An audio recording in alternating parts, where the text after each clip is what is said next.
जय माता दी दोस्तों। आप सभी को गुप्त नवरात्रि की हार्दिक शुभकामनाएं। आप सभी पर माता रानी की कृपा सदा सर्वदा बनी रहे। तो आज की वीडियो में आप लोग सुनेंगे गुप्त नवरात्रि सातवीं महाविद्या माता धूमावती की कथा। तो आइए कथा को प्रारंभ करते हैं।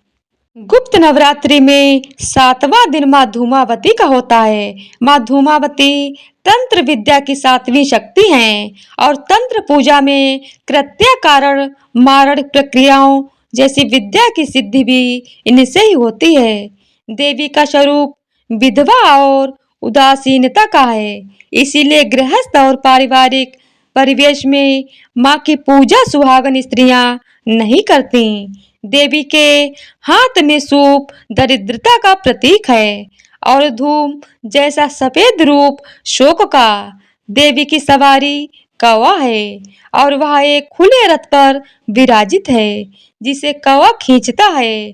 अपने शोक स्वरूप के बावजूद माँ भक्तों का कल्याण ही करती हैं। देवी का यह स्वरूप रोग और शोक का नाश करने वाला है। माँ धूमावती का स्वरूप।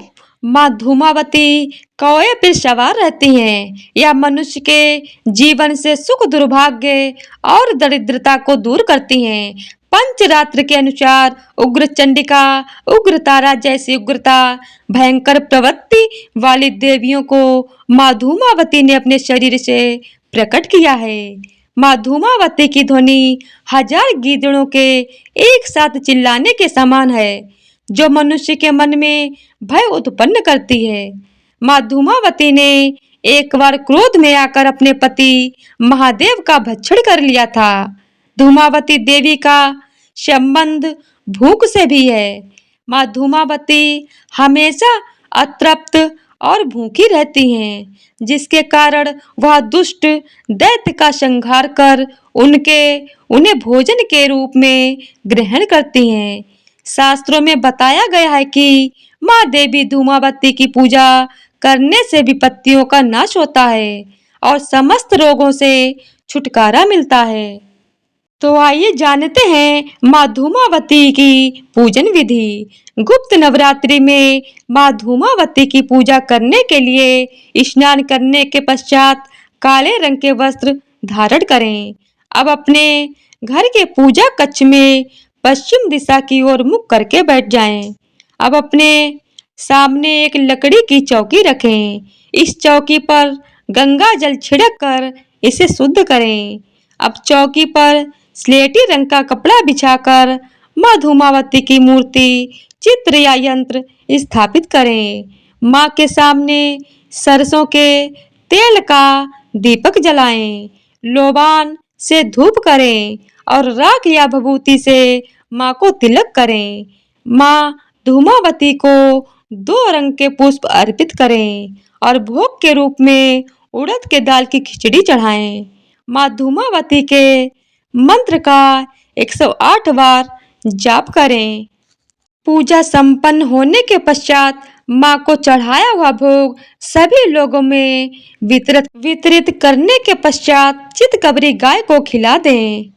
माँ धूमावती का मंत्र। ओम धूम धूम धूमावती देवी स्वाहा। मंत्र जाप करने के पश्चात माँ धूमावती कवच का पाठ करें। माँ धूमावती की साधना 11 दिनों तक की जाती है। माँ धूमावती की साधना करते वक्त जो भी साधक पूरी श्रद्धा और आस्था के साथ नियमों का पालन करता है, माँ धूमावती उसकी सभी मनोकामनाओं को पूरा करती हैं। 11 दिनों की पूजा संपन्न करने के बाद मंत्रों का जाप करने के बाद हवन करें। हवन में काली मिर्च, काले तिल, शुद्ध घी व हवन सामग्री को मिला लें। अब इस हवन सामग्री से हवन कुंड में आहुति दें। हवन संपन्न करने के बाद धूमावती यंत्र को अपने घर से पश्चिम दिशा की तरफ पड़ने वाले काली मंदिर में दान कर दें। बची हुई पूजन सामग्री को किसी बहती हुई नदी में प्रवाहित कर दें या किसी पीपल के पेड़ के नीचे दबा दें। ऐसा करने से माँ धूमावती की साधना पूर्ण हो जाती है। नियम पूर्वक माँ धूमावती की साधना करने से माँ धूमावती देवी प्रसन्न होती हैं और साधक के ऊपर माँ की कृपा सदैव बनी रहती है। माँ धूमावती की साधना करने से मनुष्य के सभी शत्रुओं का अंत हो जाता है। इस साधना को करने से साधक अपने शत्रुओं पर आसानी से विजय प्राप्त कर सकते हैं। पौराणिक कथाओं में माँ की उत्पत्ति को लेकर कई कथाएं प्रचलित हैं। कहा जाता है कि माँ का आविर्भाव दक्ष यज्ञ से हुआ था। जब देवी सती अपने पिता दक्ष के यज्ञ में बिना बुलाए ही शामिल होने पहुंच गईं। तब प्रजापति दक्ष ने उन्हें बहुत कड़वे वचन कहे। दक्ष ने कई प्रकार से सती का अपमान किया और फिर जब इसमें भी मन नहीं भरा तो उसने महादेव का ही बार बार अपमान किया। इससे अपने पति की बात टालकर जिद करते पिता के घर आई देवी सती को बहुत ग्लानि पहुंची। उन्होंने यज्ञ कुंड में कूदकर प्राण दे दिए। देवी के ऐसा करते ही यज्ञ से तीव्र धुआं उठा। इस धुएं की आकृति ठीक सती जैसी ही थी, यानी सती का शरीर नष्ट हो गया और धूम्र ही बच गया। यह बचा हुआ धुआं ही धूमावती माता हैं, जिनके अंग काले, बाल खुले, बिखरे हुए और सफेद वस्त्र है। कहते हैं कि सती के शोक का स्वरूप वह धुआं संसार में सारे ओर फैल गया, जिससे शोक और दुख की उत्पत्ति हुई।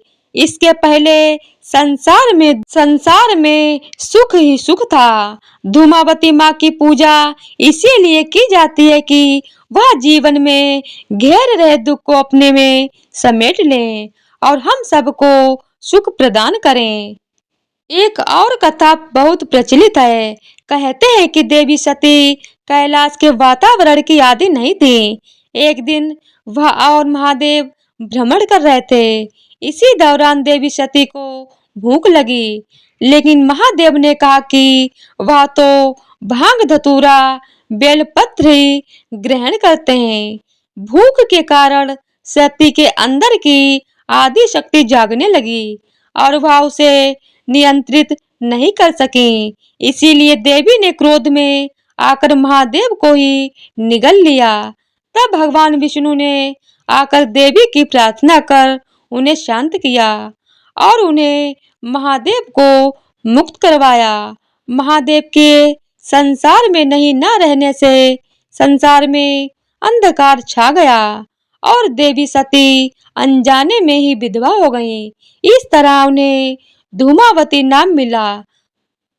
गुप्त नवरात्रि के 7वें दिन देवी के स्वरूप की पूजा होती है। तो इसी तरह से 7वीं महाविद्या माता धूमावती की व्रत कथा संपूर्ण होती है। बोलिए धूमावती माता की जय हो। जय माता दी दोस्तों।